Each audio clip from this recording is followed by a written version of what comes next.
Hello everyone, welcomes to all in let's become nursing officer YouTube channel. आज का जो हमारा वीडियो है वो है एमएनएस इंटरव्यू के रिगार्डिंग।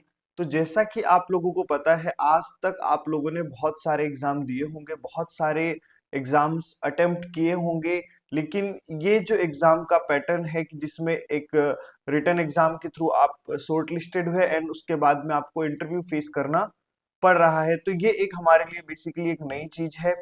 दूसरी बात कि मैंने भी कोई एमएनएस का या कोई किसी अदर एग्जाम का इंटरव्यू अटेंड नहीं किया है, लेकिन हाँ, आपके जो ऑलरेडी सिलेक्टेड एमएनएस के नर्सिंग ऑफिसर्स हैं उनसे बात करके, उनसे कुछ इंफॉर्मेशन कलेक्ट करके मुझे एमएनएस के इंटरव्यू के रिगार्डिंग जो कुछ चीजें पता चली है, तो मैं वीडियो के माध्यम से वो आप लोगों को बताने जा रहा हूँ। इस वीडियो को लाने में मुझे इतनी लेट इसीलिए हो गई थी क्योंकि एक एकदम सटीक इन्फॉर्मेशन मिलने के लिए, एक सटीक जानकारी मिलने के लिए मुझे बहुत सारे लोगों के ओपिनियन लेने की जरूरत पड़ी, और तब जाकर के जब मैं कंक्लूजन में निकला तब मैं आप लोगों के साथ ये चीजें शेयर कर रहा हूँ। तो देखिए, पहली बात तो ये जो आपका इंटरव्यू होता है एग्जाम के बाद में, इसमें जो शॉर्ट लिस्टेड कैंडिडेट है, एक पर्टिकुलर आप बोल सकते हैं जो नंबर्स ऑफ स्टूडेंट्स हैं, तो जो अवेलेबल सीट्स हैं उससे काफी ज्यादा है। तो ऑब्वियस सी बात है, एक तरह से अपने आप में एक लाइक क्राइटेरिया है, एक अपने आप में मार्क्स बेस्ड क्या होगा, क्राइटेरिया होगा जिसमें आपको पूरे अच्छी तरह से परफॉर्म करना पड़ेगा, तभी आप आगे फॉरवर्ड अपने आप को कर पाएंगे एंड मेडिकल के लिए एलिजिबल हो पाएंगे। तो देखिए, सबसे पहली बात, चाहे वो एमएनएस का इंटरव्यू हो, चाहे अदर देन एमएनएस कोई भी इंटरव्यू हो, हर इंटरव्यू की कुछ बेसिक्स रिक्वायरमेंट होती है जो हमें पूरी करनी होती है। एंड देन फिर आप जिस भी फील्ड से रिलेटेड एग्जाम दे रहे हैं, इंटरव्यू दे रहे हैं, उससे रिलेटेड कुछ कुछ चीजें आपसे पूछी जाती है एज ए क्वेश्चंस। बाकी इंटरव्यू देखिए क्या होता है, बोर्ड मेंबर्स और आपके बीच में फ्रंट टू फ्रंट बातें हो रही है ना। Basically it's an conversation. तो अब एक कन्वर्जेशन में कोई भी इंसान कुछ भी पूछ सकता है, आप कुछ भी बोल सकते हैं, बस आपका एक बेसिक मैनर्स, एक बेसिक जो वे ऑफ एक्सप्रेशन है वो वहां पर रिप्रेजेंट होना चाहिए कि आप किस तरह से अपने आप को एक्सप्रेस करते हैं। वही आपके इंटरव्यू का एक बेसिक फंडामेंटल जो कॉन्सेप्ट होता है, एक उसका मोटो होता है।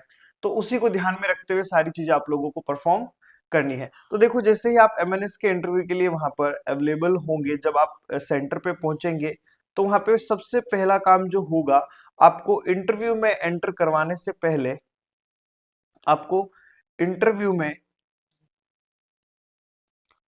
इंटरव्यू में एंटर करवाने से पहले यहाँ पर क्या किया जाएगा, इंटरव्यू में एंटर करवाने से पहले आपको क्या किया जाएगा, वेरिफिकेशन आपके डॉक्यूमेंट्स का किया जाएगा और आपका वेरिफिकेशन किया जाएगा कि लाइक आप सही कैंडिडेट ही हो या नहीं हो, आप सही जगह पर आए हैं या नहीं आए हैं, कहीं आपके रोल नंबर से कोई और तो इंटरव्यू देने नहीं आ गया है। That basically it's document verification. Basically it's document verification. तो जो आपका रूम होगा, जो आपका स्लॉट होगा, उसमें एंटर करने से पहले कुछ मेंबर्स, कुछ ऑफिशियल्स वहां पर बाहर होंगे जो कि आप लोगों के डॉक्यूमेंट्स को क्या करेंगे, वेरीफाई करेंगे। और देखिए, इंपॉर्टेंट बात, देखिए शुरुआत हो जाती है इंटरव्यू की, अब जब आप वहां पे सेंटर पे एंटर करते हैं वहीं से शुरुआत हो जाती है। तो आपके जो डॉक्यूमेंट वेरिफिकेशन से पहले वो एक सीक्वेंस आपको प्रोवाइड करवाते हैं, एक चेकलिस्ट आपको प्रोवाइड करवाते हैं, जिसमें आपको ये मेंशन किया होता है कि आपको ये डॉक्यूमेंट चाहिए और इस सीक्वेंस में चाहिए, ताकि उन्हें उनको वेरीफाई करने में ज्यादा दिक्कतों का सामना ना करना पड़े, वो आसानी से उन डॉक्यूमेंट्स को वेरीफाई कर सके। तो आपका काम यहीं से शुरुआत हो जाता है। तो आप जो डॉक्यूमेंट्स का सेट लेकर के जाएंगे ना, तो उनको हड़बड़ी से, ऐसा नहीं कि ऊपर नीचे खिंडे हुए ये वो, ऐसा नहीं, शुरुआत वहीं से हो जाती है आपकी इंटरव्यू, आपका ऑब्जर्वेशन वहीं से स्टार्ट हो जाता है। तो आपको जो वो सिक्वेंस दिया जाएगा, वो जो चेकलिस्ट दी जाएगी, उसके अकॉर्डिंग आपको डॉक्यूमेंट्स को सेट करके रखना है। एंड देन वो आपके जो ऑफिशियल्स होंगे वो आपके डॉक्यूमेंट्स को वन बाय वन चेक करेंगे, एंड जब वो पूरी तरह से सही होंगे, वेरीफाइड होंगे, तो वो आपको एंट्री दे देंगे। और जब भी आप रूम में एंटर करेंगे, तो हमेशा रूम में एंटर करने से पहले एक्सक्यूज करना है या गेट को नॉक करना है, देन उसके बाद परमिशन लेकर के ही एंट्री करनी है। ये सबसे पहला बेसिक एक हमारा जो मैनर्स है उसको रिप्रेजेंट करता है कि आपको एंट्री कैसे करनी है। ठीक है, आपने एंट्री करने का मैंने आपको तरीका बताया। उसके अलावा इंटरव्यू में जाने से पहले, आपको इंटरव्यू में बोर्ड मेंबर्स के सामने जाने से पहले एक बेसिक फॉर्म फिल करवाया जाता है। बेसिक फॉर्म जो बेसिकली प्रोफाइल बेस्ड होता है। ठीक है, एक फॉर्म आपसे क्या किया जाता है, फिल करवाया जाता है, जिसमें आपका नाम, आपका पता, आपकी आइडेंटिटी, आपका जो इंट्रोडक्शन है वो लिखा होता है, और आपसे कुछ बेसिक्स क्वेश्चन पूछे हुए होते हैं, जैसे कि आपकी हॉबीज क्या है, आपका इंटरेस्ट किन किन चीजों में है, या आप जो बेसिक क्वेश्चंस होते हैं उस तरह के क्वेश्चन वहां पे देखने को मिलते हैं। और अब देखिए, ऐसी जगहों पे अननेसेसरी फालतू की चीजें ना लिखें। ये एक इंपॉर्टेंट चीज ध्यान में रखना इंटरव्यू में जब जा रहे हो, क्योंकि आपका जो वो फॉर्म जब आप जब एंटर करते हो ना, उससे पहले उनके पास फॉर्म होते हैं आपके, जो आपने फिल करके भेजे, वो उनको देख करके वो सर्च करके बैठे होते हैं, हाँ हाँ हाँ इससे ये हमें पूछना है। तो जितना कॉम्प्लिकेटेड चीजें लिखोगे उतने ही कॉम्प्लिकेटेड क्वेश्चन आपके सामने होंगे। तो इजी चीजें लिखिए। हो सकता है आपकी हॉबी, मान लो हम फ्लो फ्लो में बोल देते हैं, भैया हमको तो सॉन्ग सुनना पसंद है, हमें तो डांस करना पसंद है, लेकिन ये ना बहुत फंस जाते हैं फंडे आके, फिर वो आपसे नृत्य के लेकर के जीके पूछने लग जाते हैं, वो आपसे सिंगिंग संगीत को लेकर के पूछने लग जाते हैं, फिर वो बहुत डिटेल में चले जाते हैं, और आपका वहां पे क्या होता है, दिक्कतों का सामना करना पड़ता है। आप पर्टिकुलर किसी स्पोर्ट्स में घुस जाते हैं, लाइक मान लो अगर आपको कोई स्पोर्ट्स में सच में इंटरेस्ट है, आपको उसके बारे में सच में जानकारी है, तो लिखिए, अदरवाइज मत लिखिए। तो अदरवाइज बेसिक सी चीजें आप लोग लिख सकते हैं, लाइक जैसे आप बोल सकते हैं कि ट्रेवल करना पसंद है। ठीक है, तो इसमें कुछ ज्यादा आपसे क्वेश्चन नहीं बनेंगे, या कुकिंग पसंद है ना। तो इस तरह की कुछ कुछ चीजें आप लिखनी जरूर है, आपको लिखना जरूर है, आपको एकदम से न्यूट्रल करके नहीं छोड़ना है, लेकिन हाँ, कॉम्प्लिकेटेड चीजों से बचना है, क्योंकि आपका इंटरव्यू आप ही फॉर्मुलेट करोगे, आप ही उसको गो थ्रू करोगे कि किस तरह से वो आगे कंडक्ट होगा। ठीक है, तो ये आपको एक बेसिक चीज ध्यान रखना, फॉर्म को जितना ज्यादा हो सके सच्चाई से भरे, उसको बनावटी ज्यादा बढ़ा चढ़ा करके तो बिल्कुल भी ना दिखाए, कम भी ना दिखाए। कम दिखा दोगे तो चल जाएगा, लेकिन बढ़ा चढ़ा करके दिखाओगे तो फंसने के चांसेस ज्यादा होते हैं, क्योंकि वहां पर जो बोर्ड मेंबर बैठा है, तो जो आपका पैनल होता है, जो यहाँ पे पैनल होता है, 4 से 5 मेंबर्स का पैनल हो सकता है। तो उस पैनल के अंदर साइकोलॉजिस्ट भी होते हैं, आपके आर्मी के ऑफिसर्स भी होते हैं, आपके ऑफिशियल्स होते हैं, आपके बहुत सारे सीनियर्स वहां पे आपको, जो हाई रैंक्स के होते हैं, वो आपको इंटरव्यू में देखने को मिल सकते हैं। तो वो वहां पे जो ये सब बैठे हैं, वो काफी अच्छे तरीके से आपको परखने की एबिलिटी रखते हैं। तो आप कुछ भी झूठ लिख करके वहां पर अपने आप को अच्छा नहीं साबित कर पाएंगे, उल्टा आप फंस ही जाएंगे। तो इस पैनल के आप सामने जितना ज्यादा रियल बन सकते हैं, उतना ज्यादा रियल बनने की कोशिश करनी है।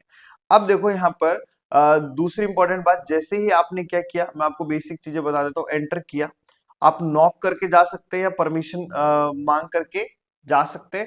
जाते ही आपको सबको क्या करना है, ग्रीट करना है, लाइक गुड मॉर्निंग और गुड इवनिंग, जो भी आपका टाइम स्लॉट होगा उसके अकॉर्डिंग, गुड मॉर्निंग सर और गुड मॉर्निंग मैम, आपको क्या करना है, विश करना है, और सभी को इंडिविजुअली विश करना है। ऐसा नहीं कि लाइक आप एंटर किए और आपने एक बार विश किया और सारों को एक साथ विश कर दिया। ऐसा जनरली नहीं हो पाता है, क्योंकि आप एक के साथ आई कांटेक्ट कर पाएंगे। तो आप बारी बारी से सबको क्या कर सकते हैं, good morning good morning good morning good morning ma'am, good morning sir करके सबको विश कर सकते हैं। तो एक बेसिक सा रिक्वायरमेंट है। एंड देन उसके बाद आपके पास जो वहां पे चेयर होगी, वहां पे आप चेयर के पास जाकर के खड़े हो जाएंगे। तो मोस्ट प्रोबेबली वो खुद ही आस्क करेंगे, वो खुद ही आपसे, they will ask for sit, वो खुद ही बोल देंगे कि आप बैठ जाइए। ठीक है, और आपको खुद से नहीं बैठना है कि जाते आप बैठ जाए, वहां पे आपको खड़े रहना है। और आपको ऐसा लग रहा है कि ऑकवर्ड हो रहा है, बहुत देर से खड़े, और आपको किसी मेंबर ने बोला भी नहीं है बैठने को, तो आप उनसे पूछ करके परमिशन लेकर के बैठना है कि देख, मैं आई सिट मैम, या मैं आई सिट सर, ऐसे करके आप उनको परमिशन लेकर के ही आपको बैठना है। ठीक है, दूसरी अब इंपॉर्टेंट चीज जो यहाँ पे होती है, आपको जो आपके ड्रेस, यूनिफॉर्म, या मैं बेसिकली बोल सकता हूँ ड्रेसिंग में क्या रखना है। कभी भी देखो, क्योंकि फीमेल कैंडिडेट्स ही हैं सारी, ज्यादा सज धज के नहीं जाना है, हमें मॉडलिंग करने के लिए नहीं जाना है वहां पे, कि बहुत सुंदर कपड़े या बहुत चमकदार कपड़े पहन के जाना, नहीं। सिंपल कपड़े पहनिए, और ज्यादा लाइक अट्रैक्ट करने वाले कलर्स ना हो, बहुत ज्यादा अपीलिंग कलर्स ना हो, लाइक थोड़े से न्यूट्रल कलर्स आप वहां पे पहन सकते हैं, लाइक जैसे आप बोल सकते हैं स्काई ब्लू, स्काई ब्लू और जींस टॉप वगैरह इस टाइप की चीजें अवॉइड करेंगे तो ज्यादा बेहतर है। हमारा जो इंडियन ड्रेसअप होता है, लाइक आप सलवार सूट पहन सकते हैं, पैजामी सलवार पहन सकते हैं, तो इस तरह का आप ड्रेस पहन के जा सकते हैं। आपके पास नहीं है तो बनवा लीजिए, ठीक है।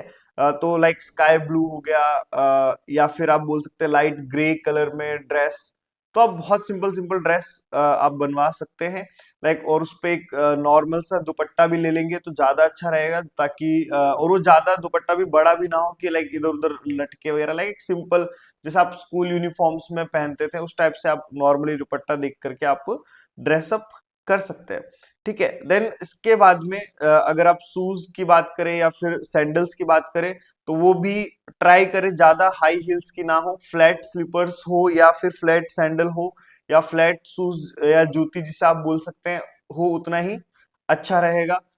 सोल ज्यादा खटपिट करने वाले ना हो कि आप चलते हुए जब एंटर कर रहे हैं तो आवाज कर रहे हैं, वो बहुत ज्यादा नहीं, बहुत ही नॉर्मल आराम से आप बिना कोई वॉइस किए हुए आपको जाना है और आराम से बैठना है, और बैठते टाइम भी हड़बड़ाना हड़बड़ा नहीं है, आराम से बेसिक लाइक, क्योंकि आप प्रेशर में ऐसी चीजें होती है हड़बड़ाहट वाली, तो आपको नहीं, आपको नॉर्मल लाइक आप किसी से बात करने जा रहे हैं दैट्स इट, तो आप नॉर्मल बैठेंगे, जितना ज्यादा नॉर्मल रहेंगे उतना ज्यादा आपके लिए इजी हो जाएगा। तो वहां पे आपको जस्ट नॉर्मल बैठना है एंड देन आपसे वो जो भी क्वेश्चंस वगैरह पूछना है वो करेंगे। तो अब वो आपसे देखो पूछ क्या कह सकते हैं, सबसे पहले तो आपको इंट्रोडक्शन से आपसे स्टार्ट करेंगे वो,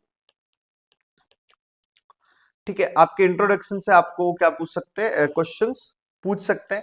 तो आपसे जब वो इंट्रोडक्शन से पूछना स्टार्ट करेंगे, ठीक है, इंट्रोडक्शन जब आपसे पूछना स्टार्ट करेंगे, तो अब आपको क्या करना है, उसका अपना इंट्रोडक्शन देना है। तो इंट्रोडक्शन में आप जो इंक्लूड कर सकते हैं चीजें, दैट्स अपना नाम बता सकते हैं, फिर आपके आप बोल सकते हैं आप कहाँ से बिलोंग करते हैं, आपका एजुकेशनल बैकग्राउंड क्या है, ये तीन चीजें मिला करके आप बता सकते हैं।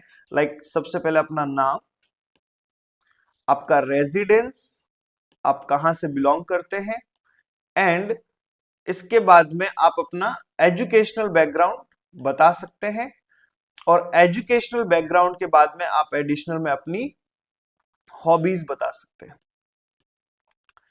आप साथ में हॉबीज बता सकते हैं, ये आपको बताना है अपने इंट्रोडक्शन के अंदर। और जब आप उनको ये सब चीजें बता रहे हैं, पीछे ऐसे पसर के नहीं बैठना है या बहुत ज्यादा आगे झुक कर नहीं बैठना है, लाइक एक नॉर्मल पोस्टर जैसे आप इसको देख सकते हैं, ठीक है। ये जैसे तो टेबल पे है, तो ऐसा मे भी आपको टेबल ना मिले, आपको जस्ट चेयर हो, तो चेयर अगर है तो चेयर के जो आपके आर्म्स होंगे उस पे आप अपने हाथ को रख सकते हैं। अगर उस पे भी नहीं रख सकते तो आप अपने लाइक अपने नीज के ऊपर अपने हाथों को रख सकते हैं, स्ट्रेट बैठना है। नॉर्मल आपको क्या करना है, पोस्चर बना करके। दूसरी बात, अगर आपकी हाथ हिला करके मूवमेंट के साथ बात करने की आदत है तो वहां पर थोड़ा सा अपने आप को रेस्ट्रिक्ट करना है, और ऐसा भी नहीं है कि हाथों को बांध करके रखना है कि लाइक हाथों को रेस्ट्रिक्ट करने के लिए आप ऐसे, क्योंकि ये लाइक आप नर्वस हो या आप थोड़े से बचने की कोशिश कर रहे हो उसको रिप्रेजेंट करता है। आर्म्स को ओपन करके रखिए, लेकिन जस्ट आप अपनी नीज के ऊपर क्या रखो, हाथों को रख सकते हो, या आर्म्स के ऊपर वहां पर आप हाथों को रख सकते हो। हल्का थोड़ा बहुत मूवमेंट होता है तो दैट्स ओके, पर हाँ ज्यादा एकदम एक्सप्लेनेशन की तरह भी वहां पर नहीं करना है। फिर हम बात करते हैं जो टोन है, इतनी ज्यादा भी ना हो कि आप उनको ऐसा लगे कि आप चिल्ला रहे हैं, और इतनी कम भी ना हो कि आप मन में बोल रहे हैं। तो एक ऑडिबल वॉइस होनी चाहिए कि आप बोले वो उनके कान तक पहुंच जाए और एक नॉर्मल टोन में पहुंचे, दैट्स इट। देन इसके बाद में आपको दूसरी चीज ध्यान में रखनी है, जब भी आपसे कुछ वो पूछ रहे हैं ना, तो बहुत सारे लोगों की आदत होती है कि आपसे जब भी कुछ पूछते हैं ना, हम किस मैनर्स में बताते हैं, हम ऐसे बोलते हैं जैसे हम लोग क्वेश्चंस का आंसर दे रहे हैं। तो हमेशा ध्यान रखना, आपको वो नॉलेज वहां पे नहीं चेक कर रहे हैं। आपका नॉलेज, आपने जब एग्जाम क्वालिफाई किया आपका चेक हो गया, वो आपसे आपका बेसिक कन्वर्सेशन स्किल्स देखना चाह रहे हैं, आपसे बातचीत करने का आप कैसे डील कर सकते हैं पब्लिक के अंदर, वो चीज देखना चाह रहे हैं ना। वो मेन पर्पस है किसका, आपके इंटरव्यू का। तो कन्वर्जेशन फॉर्म में होना चाहिए इंटरव्यू कभी भी जब आप दे रहे हैं। तो ऐसा नहीं कि लाइक बहुत ज्यादा स्ट्रेस होकर के रट्टू तोता की तरह जैसे आंसर्स बोलते थे ना मौखिक परीक्षा के अंदर बचपन में, वैसा नहीं देना है। It should be like a conversation. Then उसके बाद में अब देखो वो आपके इन्हीं इंट्रोडक्शन से वो क्वेश्चन पूछे, लाइक आपने बोला रेजिडेंस से हो, तो आपके रेजिडेंस वो आप बोलेंगे हाँ भाई चलो आप हिमाचल से हो या पंजाब से हो, तो आप वो वहीं से रिलेटेड आपकी जियोग्राफी से क्वेश्चंस पूछ सकते हैं कि भाई आपके वहाँ क्या फेमस चीजें, वहाँ के बारे में कुछ फैक्ट्स बताइए, क्या वहाँ की पॉपुलेशन है, ये सारी चीजें आपसे पूछ सकते हैं। उसके अलावा आपसे जो चीजें पूछ सकते हैं, देखो जितनी भी हमारी आर्म्ड फोर्सेस हैं उनके चीफ याद रखना, जितने भी हमारे आर्म्ड फोर्सेस हैं उनके जो हेड हैं, जो चीफ है, हमारी जल सेना, थल सेना, वायु सेना, जो भी है उन सबके चीफ आप लोगों को ध्यान में रखने हैं, वो आपसे पूछे जा सकते हैं। ठीक है, देन इसके बाद में आपको इंपॉर्टेंट चीज जो ध्यान में देनी है इसके अंदर, हाँ, इन केस आपको कोई क्वेश्चन नहीं आ रहा है ना, कोई क्वेश्चन नहीं आ रहा है तो कोई भी ओवर एक्टिंग नहीं करनी है, लाइक याद नहीं आ रहा है मुझे पता था या नो, लाइक बेसिक से सिंपल, अगर आपको नहीं आता तो आप सीधा बोल सकते हैं सर मुझे अभी याद नहीं आ रहा है, मुझे नहीं पता है, सॉरी बोल करके आप आगे बढ़ सकते हैं, नेक्स्ट क्वेश्चन की तरफ आप जा सकते हैं। तो एक सिंपल सा प्रोसेस है, इजी सा प्रोसेस है। देन आपका इंटरव्यू जब भी वो क्लोज करेंगे, लाइक डिपेंड करता है क्वेश्चंस क्या पूछ रहे हैं क्या नहीं पूछ रहे हैं, कितना लंबा जा रहा है कितना नहीं जा रहा है, तो आप वो सब डिपेंड करेगा उस जो आपका इंटरव्यूअर है उसके ऊपर। क्वेश्चन क्या पूछेगा कोई प्रिडिक्ट नहीं कर सकता, कुछ भी पूछ सकता है। बेसिकली आपसे वो वर्क एक्सपीरियंस पूछ सकते हैं, क्या पूछ सकते हैं, वर्क एक्सपीरियंस पूछ सकते हैं कि आप कहाँ काम करते हैं या कर चुके हैं। तो आपसे जब वो वर्क एक्सपीरियंस पूछेंगे तो आप जैसे मान लो आईसीयू का आपका एक्सपीरियंस है तो आपको आईसीयू से रिलेटेड आपसे क्वेश्चन पूछ सकते हैं। ठीक है, क्योंकि जो आपका फील्ड है वो उसी से रिलेटेड ही पूछेंगे, अदर नहीं। वो उनका मकसद ये नहीं कि आप बता ना पाओ, उनका मकसद है कि हाँ आप बोलो। ठीक है, वो आपसे बुलवाना चाहते हैं, वो आपका इंटरव्यू कंडक्ट करवाना चाहते हैं, ना कि स्टॉप करवाना चाहते हैं। तो आपसे वही क्वेश्चन पूछते हैं जहां से आप बिलोंग करते हो। मान लो आपने कोई स्पोर्ट्स में रुचि दिखाई, आपने बोला कि सर मुझे वॉलीबॉल पसंद है, ठीक है, तो वो वॉलीबॉल के रिगार्डिंग आपसे रूल्स पूछेंगे, रूल रेगुलेशंस पूछ लेंगे, भैया कोर्ट का साइज क्या होता है, ठीक है, या ग्राउंड का साइज क्या होता है, नेट कितनी हाइट पे होती है, नेट का साइज कितना होता है, पॉइंट कितने होते हैं, कितने प्लेयर होते हैं, ये सारी चीजें भी आपसे पूछ सकता है। तो जो आप चीजें रिप्रेजेंट करोगे वो उससे ही रिलेटेड चीजें आपसे क्या करेगा, पूछेगा। क्लियर है। इसके अलावा अगर मैं बात करूं आप लोगों को, यहाँ पे जो क्वेश्चन पूछे जा सकते हैं मैक्सिमम आपसे नर्सिंग से ही पूछेंगे, वो मोस्ट प्रोबेबली जो आपसे पूछेंगे वो नर्सिंग से पूछेंगे। कुछ कादे केस में कुछ में भी आपसे कोई पूछ ले क्या करंट सिचुएशन के बारे में, करंट जीके के बारे में बातें कर सकते हैं, लाइक करंट में जो सिचुएशंस हैं आप आपके जो एरिया से वहां से रिलेटेड, या हमारे इंडिया में जो चीजें हो रही है उससे रिलेटेड, जो अभी चुनाव आ रहे हैं इनसे रिलेटेड, या अभी जो रिसेंटली हमारे यहाँ पे जो एक बहुत अच्छा काम हुआ है, लाइक राम मंदिर बना, उससे रिलेटेड बहुत सारी चीजें पूछ सकते हैं। तो कुछ भी आपका इंसिडेंस जो इस तरह की चीजें हैं, कुछ भी चीजें वो आजू बाजू की चीजें, आसपास की चीजें, जैसे रिसेंटली अभी वुमेन्स आईपीएल डब्ल्यूपीएल आज ही आरसीबी जीती है, तो इनसे रिलेटेड चीजें कुछ ना कुछ आपसे पूछे जा सकते हैं। तो ये बेसिकली आपका एक तरीका रहेगा, एक जो पैटर्न रहेगा इंटरव्यू का, जो आपको देखने को मिल सकता है। बाकी कोई भी आपको डाउट लगता है, कुछ भी लगता है, तो आप कमेंट सेक्शन में पूछ सकते हैं, मैं आपको जल्दी से जल्द ही उसके रिप्लाई करने के लिए ट्राई करूंगा, क्योंकि आई थिंक आप लोगों का 19 तारीख को और 21-22 तारीख को आपके इंटरव्यू की डेट्स आ चुकी हैं, तो जल्दी से जल्दी मैं रिप्लाई करने का ट्राई करूंगा। कोई भी डाउट हो आप सीधा मेरे इंस्टाग्राम आईडी पर डीएम कर सकते हैं, मैं आपको वहां पे उस डाउट को क्लियर करने का ट्राई करूंगा। उसके अलावा कोई भी क्वेश्चन हो कमेंट सेक्शन में भी आप बोल सकते हैं। और इस वीडियो को मैक्सिमम टू मैक्सिमम लोगों के साथ शेयर कीजिएगा, अपने दोस्तों के साथ में, अपने कॉलिग्स के साथ में जो आपके साथ इंटरव्यू देने वाले हैं, ताकि उनको भी इसका बेनिफिट मिल सके। थैंक यू सो मच, मिलते हैं नेक्स्ट वीडियो में।